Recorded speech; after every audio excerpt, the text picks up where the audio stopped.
It would seem that in this early period, for St. Paul is writing fairly early on in time to the Thessalonians, and indeed it would seem to be among the earliest parts of the New Testament that we have in time.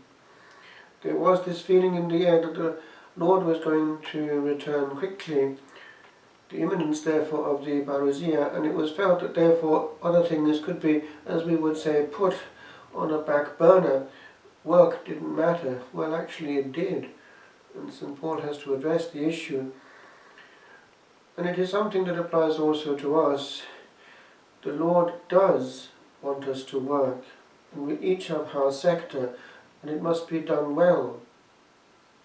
I remember actually before starting at university, a good Carmelite father who would hear my confessions on a weekly basis there at Aberystwyth in Welsh, he did warn me, even if you want to become a religious, you must still work well at your university studies. He saw the danger.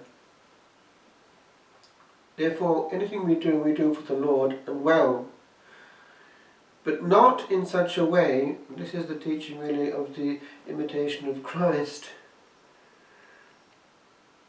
that we actually pour out our being in such a way that we're no longer contemplatives in any way, we're just machines working on the level of the material.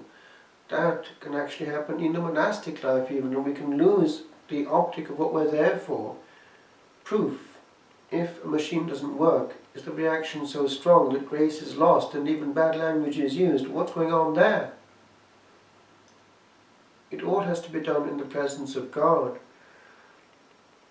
St. John Paul II has a whole teaching on this, the very profound laborem exercens.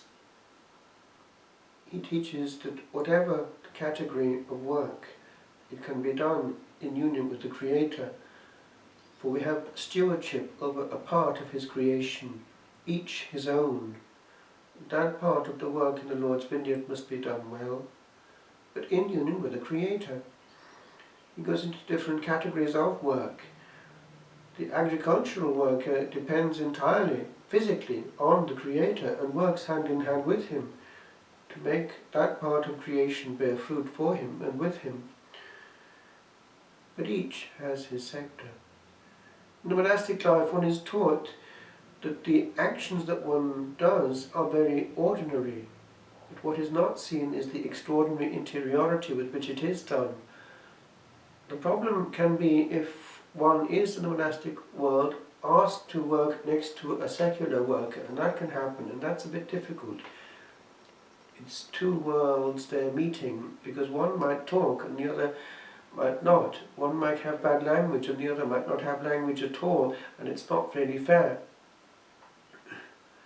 Work in the monastic life, although it's ordinary, is a continuation of choir.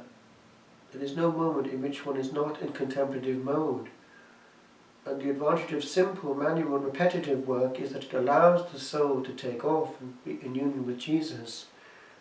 Rosaries quietly said as one works.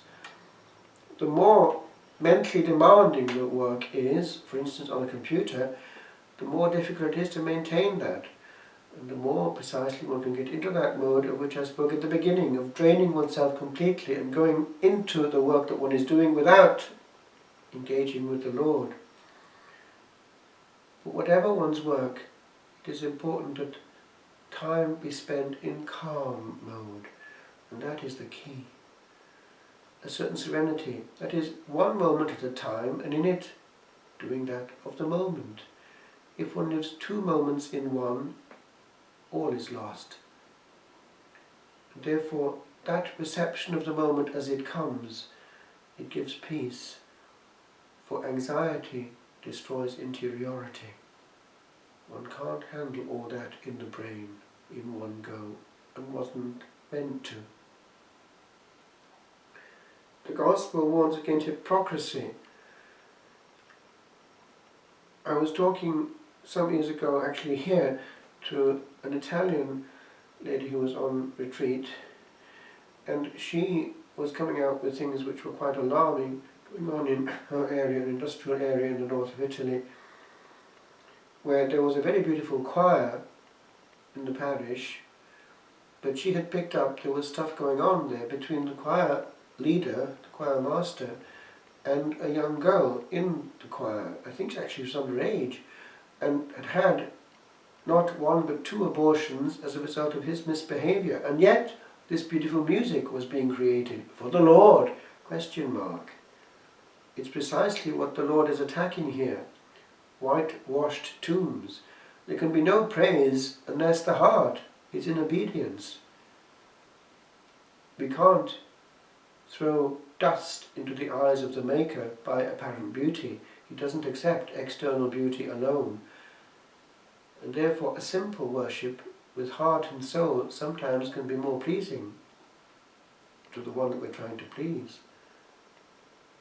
Indeed, sometimes one finds great attention given to certain things, but in so doing, charity evaporating. Again, serenity is the mode of engagement. All that we do for the Lord, especially directly in worship, must be serene. The angels are serene. And then we find this other dynamic coming in, especially in our time. People who love to be seen and heard and are unwilling to leave the sanctuary area. An ego trip in the house of the Lord.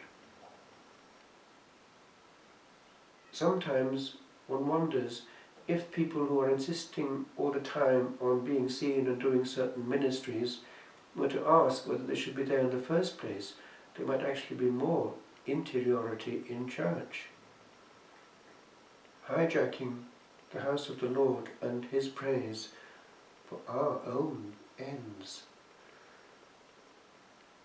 The angels don't make an awful lot of noise in church, usually, and they're pretty good at worshipping. Might we not take a hint from their book and disappear in a noseward position and let the Lord truly be Lord, and ourselves put quietly on a back burner?